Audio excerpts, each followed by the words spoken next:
In a quiet village, nestled among golden fields, kissed by gentle winds, lived an old potter named Hari Das. His hands, etched with the lines of time, had shaped thousands of pots, jars, and vases. Each piece was more than just clay. It carried a fragment of his soul.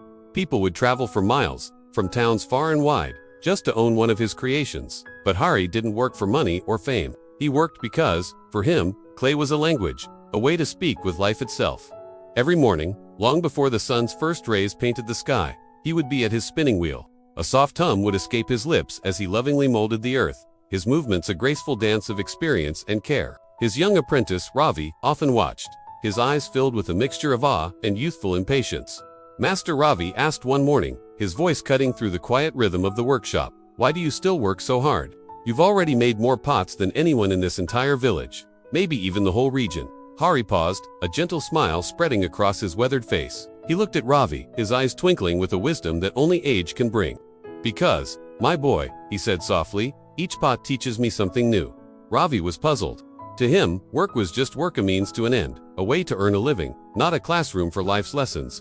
He couldn't quite grasp the depth of his master's words. One day, Hari decided it was time for a different kind of lesson. He turned to Ravi and gave him a specific task.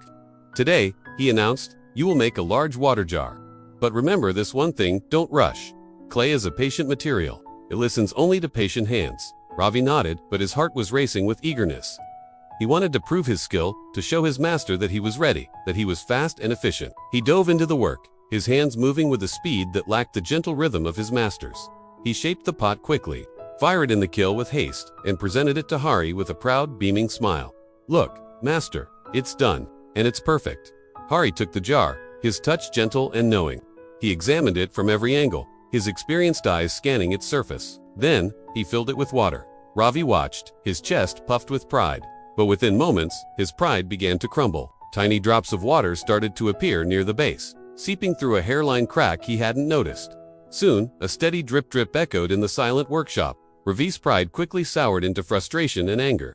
"It's useless," he exclaimed, reaching for a hammer. "I'll break it and start again.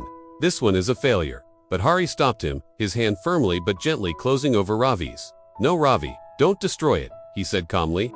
"This jar is far from useless. It has already taught you your first important lesson, patience." He then carried the cracked jar outside and placed it on the ground, right next to a small, struggling sapling. Weeks turned into a month, and the memory of the flawed jar faded from Ravi's mind. He was too busy, too focused on making newer, better pots without cracks. Pots he considered perfect. He was improving, and he was proud of his progress.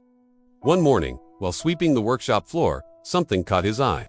A splash of vibrant color near the corner of the yard. He walked closer and stopped in his tracks, astonished. Surrounding the old discarded jar was a circle of bright, beautiful flowers, their petals open to the morning sun. He had never seen such blooms in that dusty patch of earth before. He rushed back inside, calling for his master. "Master, come quickly. Look, the flowers, they're growing all around the broken jar. How is this possible?" Hari walked out and stood beside him, a knowing smile on his face. He gazed at the scene, the cracked pot, the thirsty tree now looking stronger, and the brilliant blossoms. "Yes, my boy," he said, his voice warm. "The water that you saw as a flaw, the leak that made you so angry, it dripped out every single day. And every day, it gave life to these seeds and nourished this young tree. What you called a mistake became a source of life.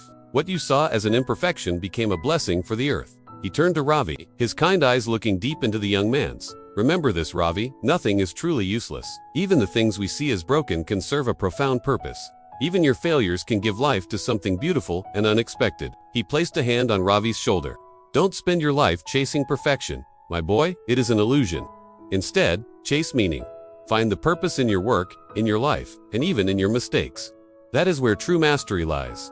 From that day on, Ravi's hands moved differently on the clay. They were still skilled, still swift, but now they were also patient, gentle, and filled with understanding. He learned to see the beauty, not just in the flawless vase, but in the story every piece of clay had to tell, cracks and all. And in doing so, he didn't just become a great potter. He became a wise one. Thank you so much for watching. If this story resonated with you, please give this video a thumbs up and consider subscribing to our channel for more stories that inspire and uplift. We'll see you in the next one.